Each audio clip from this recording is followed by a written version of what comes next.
Hi everyone, welcome back to another week of Relationship Tips with Jen. I am Jen, your licensed in marriage and family therapist.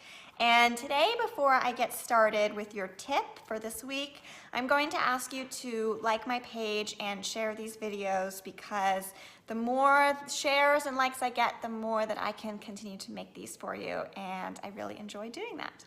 So today's video is all about 5 healthy ways that you can learn to process your feelings. One of the biggest questions, concerns that I get when people first walk into my practice is that they do not know how to process their feelings. They've just never been taught or never learned. And for many of us, sadness, fear, anger, anxiety, all of the above can be a really difficult experience to manage. And if we don't manage it correctly, it can even lead to depression or even more anxiety or panic attacks. Sometimes, even if we don't deal with these feelings even more, they can lead to medical issues. You know, anxiety attacks can be mistaken for heart attacks, and trauma can then turn into an autoimmune disorder.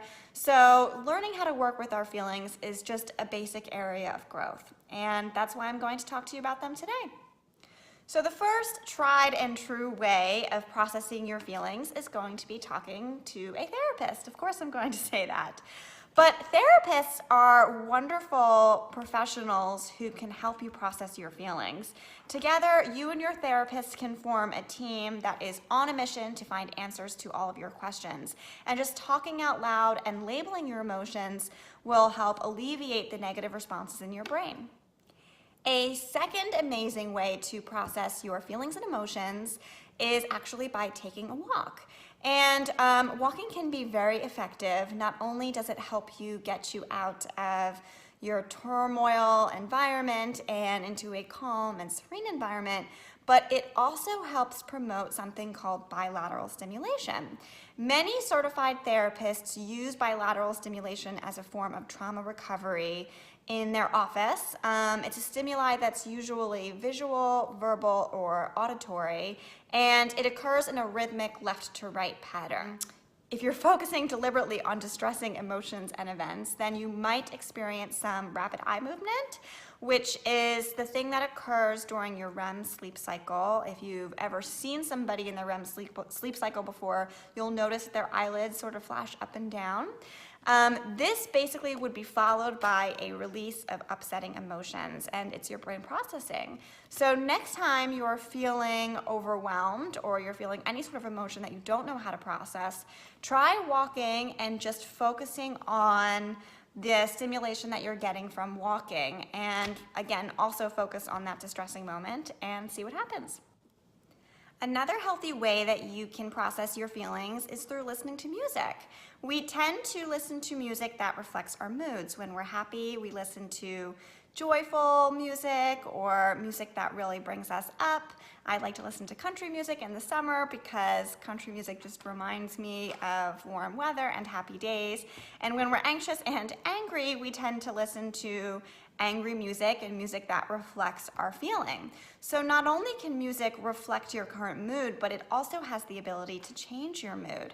Next time you're feeling angry or distressed, try listening to something calm and upbeat and see what a difference it makes.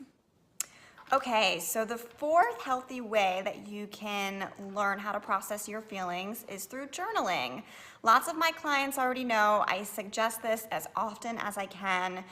It's always my first recommendation besides going to therapy when it comes to processing your feelings.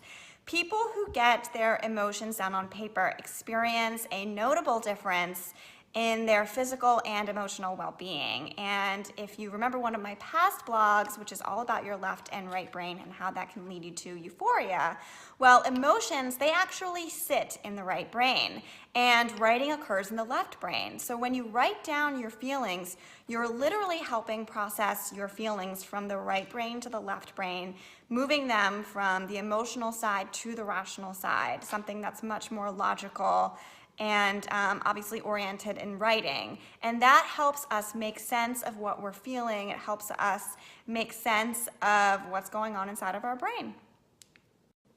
And the last but not least way of processing your feelings in a healthy way is actually by drawing your feelings. And just like speaking or writing, art is also a form of expressing your emotions. Being creative and enabling yourself to emote in a more artistically expressive way can help people reduce stress, resolve conflicts, improve self-esteem, and achieve other important self-identifying insights. So if you're of the artistic mind, then next time you're feeling something that you're not quite sure how to process, take out the paintbrush or the color pencils, your pens, whatever you need, and just start drawing, painting, being creative, because it is a wonderful way of processing your feelings.